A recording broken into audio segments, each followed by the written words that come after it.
Ketua Gugus Tugas Percepatan Penanganan COVID-19 Doni Monardo menyanjung penanganan wabah virus corona baru atau COVID-19 yang dilakukan pemerintah Kota Surabaya. Hal itu disampaikannya saat berkunjung ke Balai Kota Surabaya bersama Menteri Kesehatan Terawan Agus Putranto di Balai Kota Surabaya Selasa 2 Juni 2020.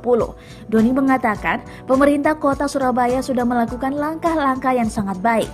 Adapun peningkatan kasus terkonfirmasi yang dialami Surabaya merupakan buah kerja keras dalam melakukan tracing dan pengambilan sampel di berbagai lingkungan masyarakat. Tentunya tak mudah untuk mendapatkan informasi daerah yang kawasannya banyak yang positif. Ini langkah yang strategis dan sangat cerdas, kata Doni di Balai Kota Surabaya. Kepala Badan Nasional Penanggulangan Bencana ini berharap pasien yang saat ini dirawat kemudian sembuh agar mendonasikan plasmanya kepada pemerintah untuk pengobatan pasien yang sakit berat. Berdasarkan data Pemkot Surabaya, sebanyak 226 kasus kematian akibat COVID-19 memiliki riwayat penyakit penyerta. Oleh karena itu, ia meminta agar jenis penyakit penyerta itu dipelajari kemudian diinformasikan ke masyarakat agar berhati-hati. Sejak beberapa hari terakhir kasus COVID-19 di Surabaya memang mengalami peningkatan yang cukup signifikan. Wali Kota Surabaya Tri Risma hari ini mengatakan peningkatan jumlah kasus positif COVID-19 itu terjadi karena saat ini pihaknya terus gencar melakukan rapid test massal dan swab di beberapa lokasi yang dinilai ada pandemi. DPW Persatuan Perawat Nasional Indonesia atau PPNI Jawa Timur menyebut jumlah perawat di Jawa Timur yang terpapar virus corona kini mencapai 74 orang. Klaster Rumah Sakit Unair kini menjadi klaster kedua terbanyak setelah klaster perawat Rumah Sakit Haji Surabaya. Terungkapnya pertambahan jumlah perawat yang terpapar COVID-19 di Jawa Timur ini setelah DPW Persatuan Perawat Nasional Indonesia atau PPNI Jawa Timur menggelar halal bihalal secara daring.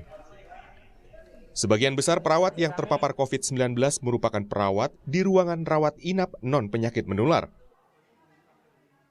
Yang di RSUA itu justru bukan teman-teman perawat yang langsung menangani pasien. Jadi ada perawat yang dirawat inap biasa gitu mas, di penyakit dalam, dirawat ini, itu beberapa itu yang ada. Jadi saya sudah ketemu beberapa, cuman ya dia tidak langsung menangani pasien.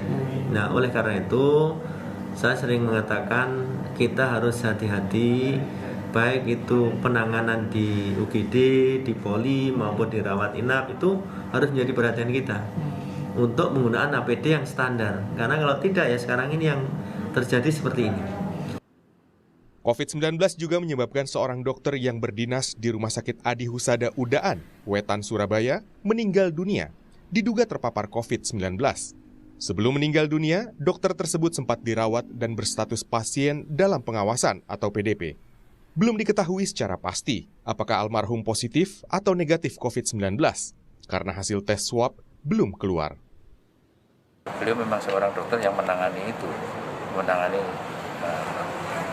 pasien itu. Artinya tapi positif COVID ya waktu itu dok, penyebab meninggalnya? Ya, meninggalnya COVID itu sebagian besar karena komplikasi dari penyakit premorbidnya. Sebagian besar, kalau di Sutomo angkanya bisa sampai 76%. Data yang dihimpun dari Kompas dan milik jatimprof.go.id per 2 Juni 2020 di Jawa Timur terkonfirmasi ada 5.135 kasus. 418 orang meninggal dunia, 699 orang sembuh. Sementara penambahan kasus per hari ini ada 213 kasus baru. Untuk wilayah Surabaya sendiri, data per 2 Juni 2020, jumlah PDP ada 3.083 orang, ODP sebanyak 3.771 orang tanpa gejala 3.334 orang. Sementara pasien sembuh corona di Surabaya ada 240 orang. Kasus meninggal ada 246 orang, dan terkonfirmasi kasus corona mencapai 2.748 orang. Satgas Provinsi Jawa Timur juga mencatat jumlah anak balita yang tertular virus corona di Jawa Timur mencapai 1,75% dari keseluruhan pasien COVID-19 yang terdata hingga 1 Juni, yaitu mencapai 4.920 orang. Selain anak, data dari pemerintah Provinsi Jawa Timur memperlihatkan jumlah pasien COVID-19 berjenis laki-laki lebih banyak mencapai 54%. Tim Liputan Kompas TV.